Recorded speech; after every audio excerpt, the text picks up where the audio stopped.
പ്രിയമുള്ള സുഹൃത്തുക്കളെ, ഇന്ന് ദേശാഭിമാനിയിൽ വളരെ പ്രാധാന്യം നൽകി പ്രസിദ്ധീകരിച്ചു വന്ന ഒരു വാർത്തയാണ് അമേരിക്കയിൽ നിന്നും ഇന്ത്യൻ കുടിയേറ്റക്കാരെ കൈകാലുകൾ ബന്ധിച്ച് ഇന്ത്യയിലേക്ക് കൊണ്ടു തള്ളി എന്ന വാർത്ത.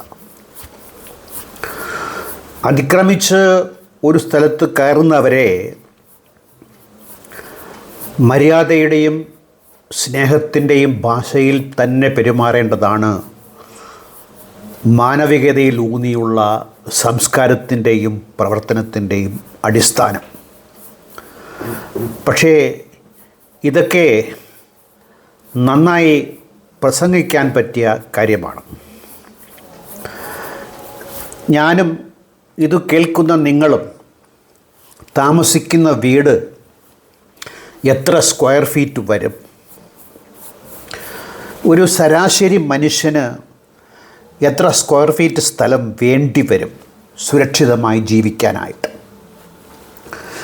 ബാക്കി സ്ഥലം പങ്കിടാൻ നിങ്ങളും ഞാനും ഒരിക്കലും തയ്യാറാവില്ല. കാരണം അടിസ്ഥാനപരമായി ഹോമോസാപ്പിയൻസ് ഒരു സ്വാർത്ഥ ജീവിയാണ്.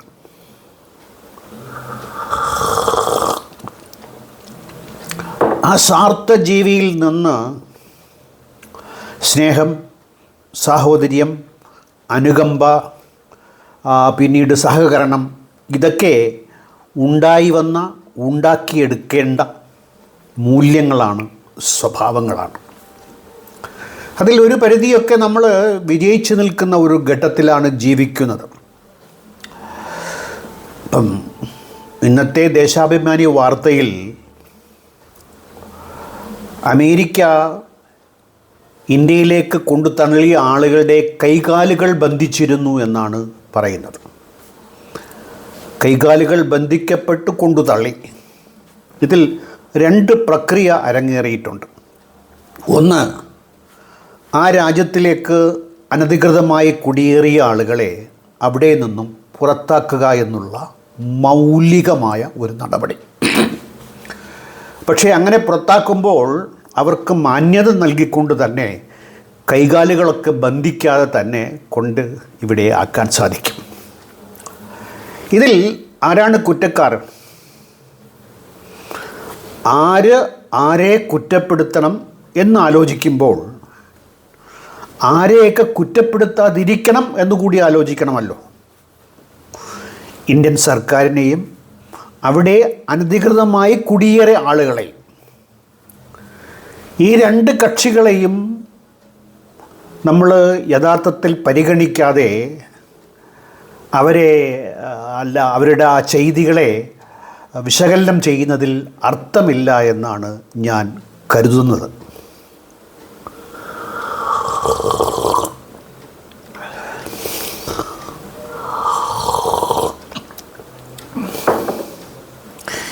ഇന്ത്യയിൽ തൊഴിലവസരങ്ങൾ കുറവാണ്. പ്രത്യേകിച്ചും വടക്കൻ ഇന്ത്യകളിൽ ദാരിദ്ര്യം നന്നായി നടമാടുന്നുണ്ട്. മുഖ്യമായി കാർഷിക വൃത്തിയിലൂന്നിയുള്ള ജീവിതം നയിക്കുന്നവർക്ക് വളർന്നു വരുന്ന അനുദിനം ജീവിത സൗകര്യങ്ങൾ കിട്ടാതെ വരുമ്പോൾ അതിലേക്കു വേണ്ടിയുള്ള ദാഹം, പ്രവർത്തനം, ആകാംക്ഷ, ആവേശം, ഇതൊക്കെ ഉണ്ടാകും, സ്വാഭാവികമാണ്. അതിന് സഗൗരവം ഈ വിഷയത്തെ കൈകാര്യം ചെയ്യുന്ന ഒരു സർക്കാർ ഇവിടെ വേണ്ടതാണ്.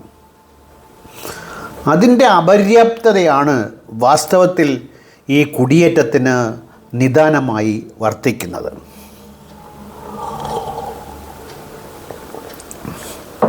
ഈ കുടിയേറുന്ന ആളുകൾ ഇവിടുത്തെ പരിമിതമായ വിഭവ സമാഹരണത്തിനകത്ത് നിന്നുകൊണ്ട് ജീവിച്ചു കൊള്ളണമെന്ന് നിർബന്ധിക്കുന്നതിൽ അർത്ഥമില്ല.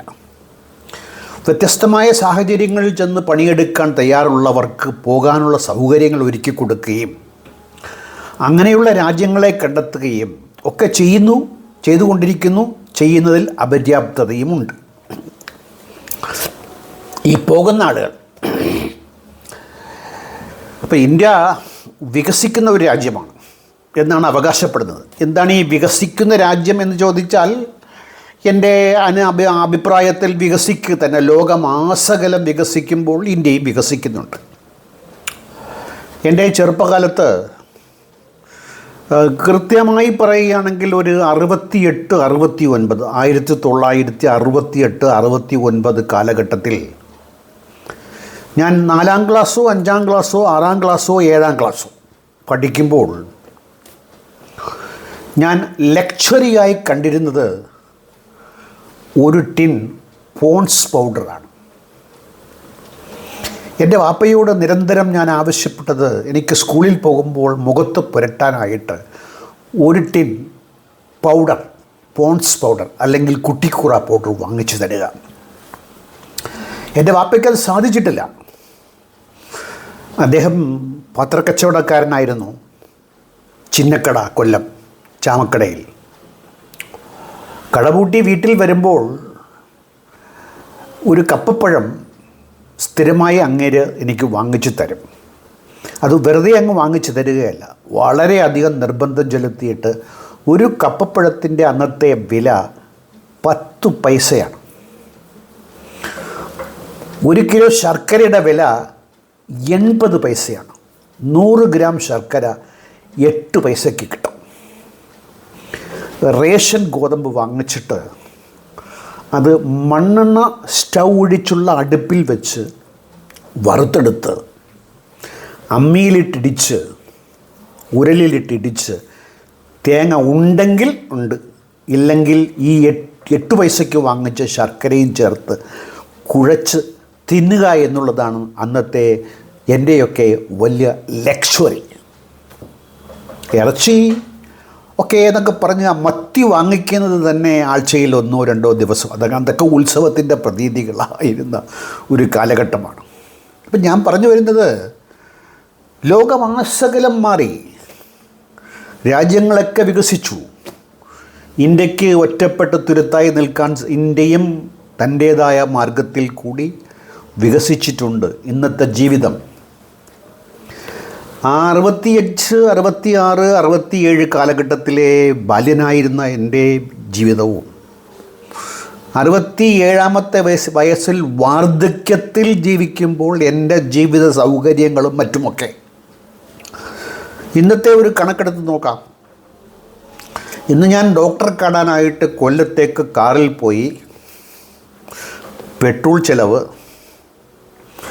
ഡ്രൈവർ, 2 നേരത്തെ ആഹാരം, ഹോസ്പിറ്റൽ എക്സ്പെൻസ്, അല്ലറ ചില്ലറ ചിലവുകൾ എല്ലാം ചേർന്ന് ഒരു 10,000 രൂപയെങ്കിലും ഞാനിന്ന് ചിലവാക്കിയിരിക്കും.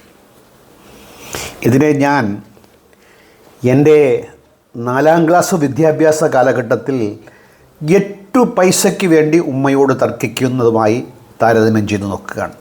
100 ഗ്രാം ശർക്കര വാങ്ങിച്ച് റേഷൻ കിട്ടിയ ഗോതമ്പ് വറുത്തു പൊടിച്ച് അതിലിട്ട് കുഴച്ച് തിന്നാനുള്ള മധുരത്തോടുള്ള നമ്മുടെ ആർത്തിയുമായി ബന്ധപ്പെട്ട് അത്രത്തോളം വികസിച്ചു കഴിഞ്ഞു നമ്മൾ. ഞാൻ മാത്രമല്ല, ഞാൻ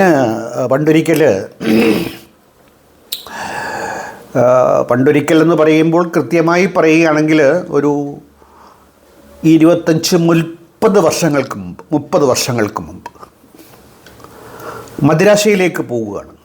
ട്രെയിൻ കിട്ടിയില്ല. അപ്പോൾ നാഗർകോവിലിൽ നിന്ന് തമിഴ്നാട് ട്രാൻസ്പോർട്ട് ബസ്സിൻ്റെ ഓർഡിനറി സർവീസസ്, എക്സ്പ്രസ് വിരളമായിട്ടേ ഉള്ളൂ. മധുര വരെ പോയിട്ട് മധുരയിൽ നിന്നും മദ്രാസിലേക്ക് പോവുക. ഏകദേശം 10-24 മണിക്കൂറത്തെ യാത്രയാണ്.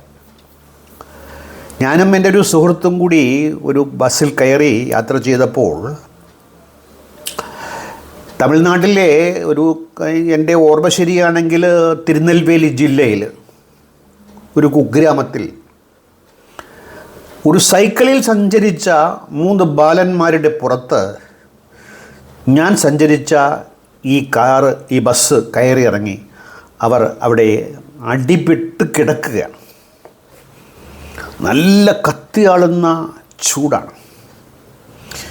ഒരു ആംബുലൻസ് ഉണ്ടെങ്കിൽ ഏകദേശം 20-30 കിലോമീറ്ററിനകത്ത് ആശുപത്രി സൗകര്യം അന്നുണ്ടായിരുന്നിരിക്കാം. പക്ഷേ അതിലേക്കൂടി മറ്റൊരു കാറോ ബസ്സോ ഒരു വാഹനമോ അരമണിക്കൂർ കാത്തു നിന്നിട്ടും വന്നില്ല. പിടഞ്ഞ് ആ 3 ജീവനുകൾ, അവസാനമായി ഞാൻ കൊണ്ടുപോയ ഒരു വാട്ടർ ബോട്ടിൽ, അതാണ് അവർ കുടിച്ച വെള്ളം. ആ വാട്ടർ ബോട്ടിൽ ഞാൻ ഉപേക്ഷിക്കേണ്ടി വന്നു. അവരുടെ രക്തം അതിൽ കട്ടപിടിച്ചു. ഇന്നത്തെ അവസ്ഥയാണെങ്കിൽ അങ്ങനെയല്ല. ഈവൻ തമിഴ്നാട്ടിലെ കുഗ്രാമങ്ങളിൽ പോലും മൊബൈൽ സർവീസ് ഉള്ളതുകൊണ്ട്, മൊബൈൽ ഫോൺ സർവീസ് ഉള്ളതുകൊണ്ട്, എല്ലാം മൊബൈലായതുകൊണ്ട് അങ്ങനെ ഒരു ആക്സിഡൻ്റ് ഉണ്ടായാൽ അവരെ ആകണം എന്നുള്ള. ഇന്ത്യ വികസിച്ചു എന്ന കാര്യത്തിൽ തർക്കമേയില്ല. പക്ഷേ വേണ്ടുവോളം വികസിച്ചിട്ടുണ്ടോ എന്ന കാര്യത്തിലാണ് നമുക്ക് തർക്കമുള്ളത്. ഈ വേണ്ടുവോളം എന്ന് പറയുമ്പോൾ അതിന് എന്തിൻ്റെ അടിസ്ഥാനത്തിലാണ് ഈ വേണ്ടുവോളം എന്നതിനെ നമ്മൾ തീരുമാനിക്കുക എന്നുള്ളതിലാണ് തർക്കത്തിൻ്റെ നീളവും വണ്ണവും വീതിയും വ്യാപ്തിയും അടങ്ങിയിരിക്കുന്നത്. ഇപ്പം ഞാൻ പറഞ്ഞു വരുന്നത് എന്തെന്നാൽ, നമ്മുടെ ഭരണകർത്താക്കൾ നമ്മളെ വേണ്ടുവോളം വികസിക്കാൻ സഹായിച്ചിട്ടുണ്ടോ? നമ്മൾ വേണ്ടുവോളം വികസിച്ചിട്ടുണ്ടോ?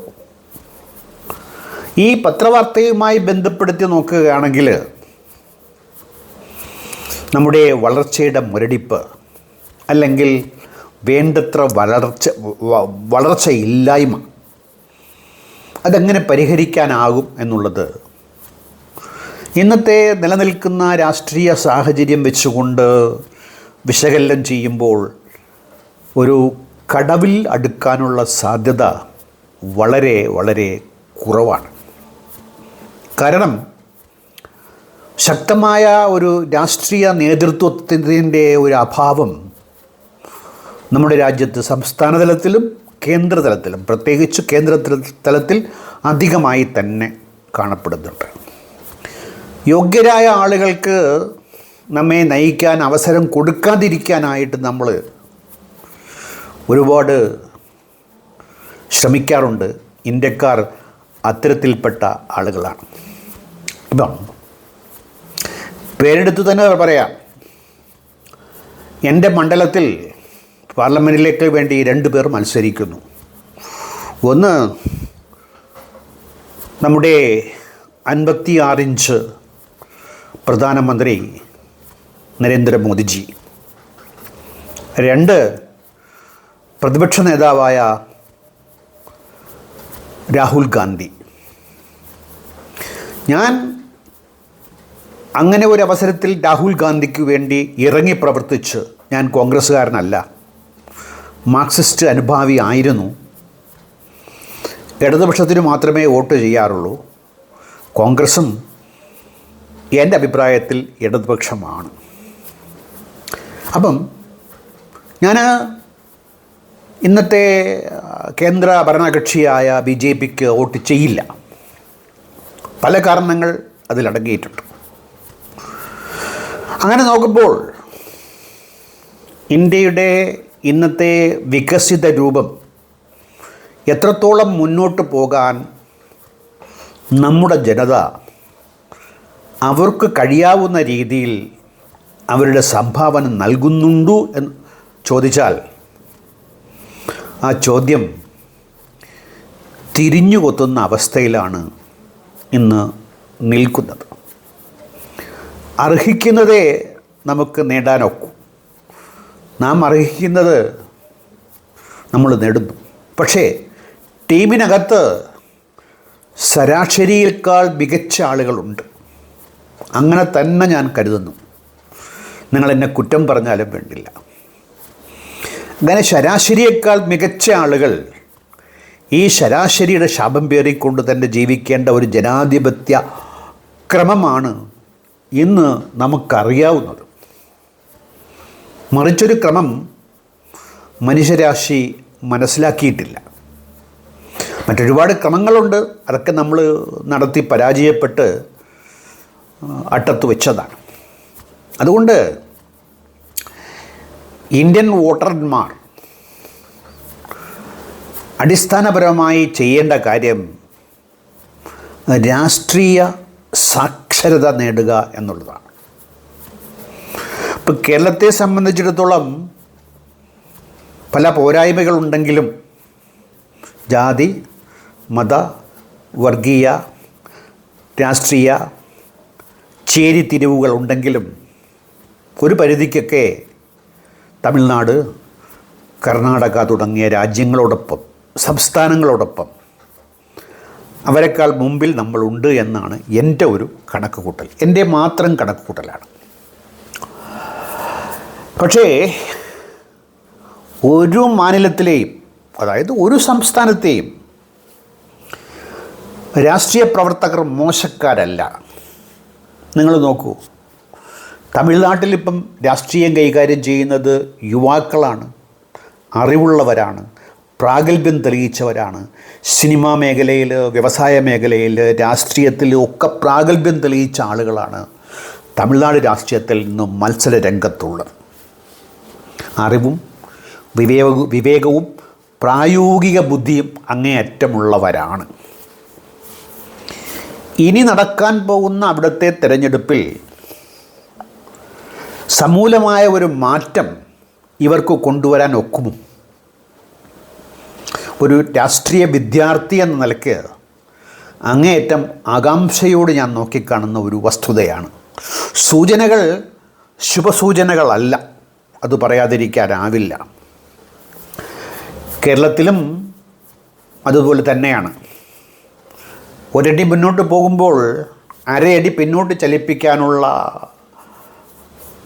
എന്താ പറയുക, വിധ്വംസക ശക്തികളുടെ ആഞ്ഞുപിടുത്തം സമൂഹത്തെ ആകെ ഗ്രസിച്ചുകൊണ്ടിരിക്കുന്ന ഒരു വേളയിലാണ് നമ്മൾ.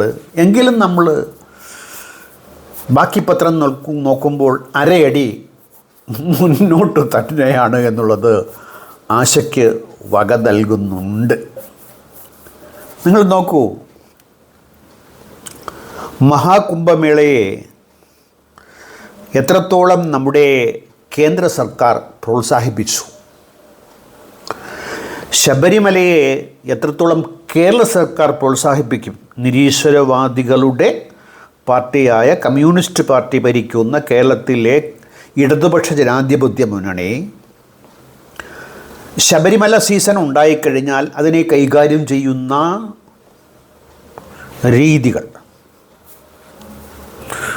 അതൊക്കെ ഈ രാജ്യത്തെ ജനങ്ങളോടുള്ള സ്നേഹമില്ലായ്മയാണ്. വാസ്തവത്തിൽ അവരുടെ മുഖത്ത് നോക്കി ഇതൊന്നും ശരിയല്ല എന്ന് പറയാനുള്ള ആർജവം വോട്ടെന്ന ഉമ്മാക്കി വെച്ച് അവർ മിണ്ടാണ്ടിരിക്കാൻ വേണ്ടി രാഷ്ട്രീയക്കാരെ പഠിപ്പിച്ചു കഴിഞ്ഞു. അല്ലെങ്കിൽ ബാബറി മസ്ജിദൊന്നും ഉണ്ടാകില്ലായിരുന്നു. തൽപരകക്ഷികൾക്ക് അഴിഞ്ഞാടാൻ പാകത്തിൽ ഇന്ത്യൻ രാഷ്ട്രീയ മണ്ഡലം മലിനപ്പെട്ട് തന്നെ നിൽക്കുന്നു. അത് മലിനപ്പെടാനുള്ള കാരണങ്ങൾ കുംഭമേള, ഹജ്ജ്, ആറ്റുകാൽ പൊങ്കാല, ഭീമാപ്പള്ളി, വേളാങ്കണ്ണി, അങ്ങനെ മനുഷ്യ മനസ്സിലെ വിശ്വാസങ്ങൾ, ആ വിശ്വാസങ്ങളെ അങ്ങേയറ്റം സമർത്ഥമായി ഉപയോഗിക്കാനുള്ള രാഷ്ട്രീയ കുശാഗ്ര ബുദ്ധികളുടെ കൗശലം നിറഞ്ഞ പ്രവർത്തനങ്ങൾ.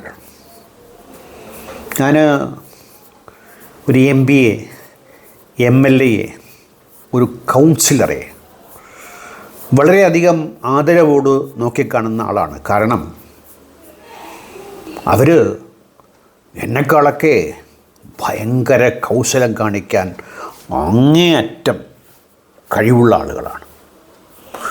കേരള കോൺഗ്രസ്സിലെ MLA മാരെ ഒരു വേളയിൽ ഞാൻ അടുത്ത് ഇടപഴകാൻ അവസരം കിട്ടിയപ്പോൾ ഞാൻ അതിശയിച്ചു പോകത്തക്ക രീതിയിലാണ് അവരുടെ ഭൗതിക വ്യായാമങ്ങളെ ഞാൻ കണ്ടത്. കുറേ കാലങ്ങൾക്ക് മുമ്പ് സ്ഥിരമായി രാഷ്ട്രീയ ചർച്ചകളിൽ ടി വികളിൽ പങ്കെടുക്കാറുള്ള വ്യക്തി എന്ന നിലയ്ക്ക് രാഷ്ട്രീയം കൈകാര്യം ചെയ്യാൻ വരുന്ന എല്ലാ രാഷ്ട്രീയ പാർട്ടികളുടെയും വക്താക്കൾ എത്ര സമർത്ഥമായിട്ടാണ് കള്ളവും ചതിയും പൊതിഞ്ഞു വെച്ചുകൊണ്ട് പാചാടോപവിദ്യയിലൂടെ അന്നൊക്കെ ഞങ്ങളുടെ മുമ്പിൽ നിറഞ്ഞാടിയത് എന്നുള്ളത് ഞാൻ ഓർത്തു പോവുകയാണ്. അങ്ങനെ മതി എന്നാണ്, അവരാണ് ശരിയെന്നാണ്, MGR ആണ് ശരി, ജയലളിതയാണ് ശരി, NT രാമറാവു ആണ് ശരി, പ്രേം നസീർ ശരിയല്ല എന്നൊക്കെയുള്ള സമ്മിശ്രമായ ഇന്ത്യൻ വിചാരത്തിൻ്റെ നടുക്ക് നിന്ന് ആലോചിക്കുമ്പോൾ അയോധ്യ, രാമക്ഷേത്രം, ബാബരി പള്ളി അങ്ങനെ തുടങ്ങിയുള്ള പ്രശ്നങ്ങൾ പള്ളികളും അമ്പലങ്ങളും തർക്കവിഷയമാക്കിക്കൊണ്ട് തന്നെ നിതാന്ത ജാഗ്രതയോടുകൂടി വർഗീയതയെ കത്തിച്ചു നിർത്താൻ ഈ രാജ്യത്തെ ജനങ്ങൾ വഹിക്കുന്ന പങ്ക് നിസ്സാരമേ അല്ല. കത്താത്ത തെരുവുകൾ എങ്ങനെ? വൈദ്യുത വിളക്കുകളാൽ കത്താത്ത തെരുവുകളെന്നല്ല, ടയർ കത്തിച്ച് ഓങ്ങിപ്പിടിച്ച് ആഞ്ഞു മുദ്രാവാക്യം വിളിച്ച് തെരുവ് യുദ്ധം നടത്താൻ മനസ്സാ തയ്യാറെടുത്തുകൊണ്ട് ഒരു വിഭാഗം ജനം, യുവത എന്നും ഇന്ന് ഇന്ത്യയുടെ തെരുവിൻ്റെ ഇരു തലകളിലും തയ്യാറെടുത്ത് നിൽപ്പുണ്ട്. ഒരു തരി വീണാൽ മതി എന്ന കണക്കാണ് എനിക്ക് തോന്നുന്നത്. തരി എന്തുകൊണ്ടോ അമാന്തിക്കുന്നു. അതങ്ങനെ അമാന്തിക്കട്ടെ. ലോകം സമാധാനത്തിൻ്റെ മാർഗത്തിലേക്ക് പഠിച്ചുകൊണ്ടിരിക്കുകയാണ്, നീങ്ങിക്കൊണ്ടിരിക്കുകയാണ്. ലോകത്തോടൊപ്പം വികസിക്കുന്ന ഇന്ത്യക്ക് ലോകം കാക്ഷിക്കുന്ന സമാധാനം കാക്ഷിക്കാതിരിക്കാനാവില്ല, കാക്ഷിച്ചേ പറ്റൂ. ആ ആകാംക്ഷയാണ് നമ്മുടെ ജീവിതത്തെ മുന്നോട്ട് കൊണ്ടുപോകുന്നത്. കൗശലക്കാരായ മത, രാഷ്ട്രീയ, കുത്സിത നീക്ക നേതൃത്വം എത്രത്തോളം നമ്മെ ഇതിൽ നിന്നൊക്കെ അകറ്റി നിർത്തുമെന്നുള്ളത് ചരിത്രം വിധി എഴുതട്ടെ. അതുകൊണ്ട് കുംഭമേളയിൽ ആളുകൾ പിടഞ്ഞു മരിച്ചാലും കുംഭമേള ഇനിയും നടക്കും. ശബരിമലയിൽ മകരവിളക്കിന് ഒരുപാട് അപകടങ്ങൾ സംഭവിച്ചിട്ടുണ്ട്. മക്കയിൽ ഹജ്ജ് വേളയിൽ ഒരു പ്രാവശ്യത്തെ അപകടത്തിൽ 2000 പേർ മരിച്ചതായിട്ട് എൻ്റെ ചെറിയ ഒരു ഓർമ്മ. ആൾക്കൂട്ടം അപകടങ്ങളാണ്.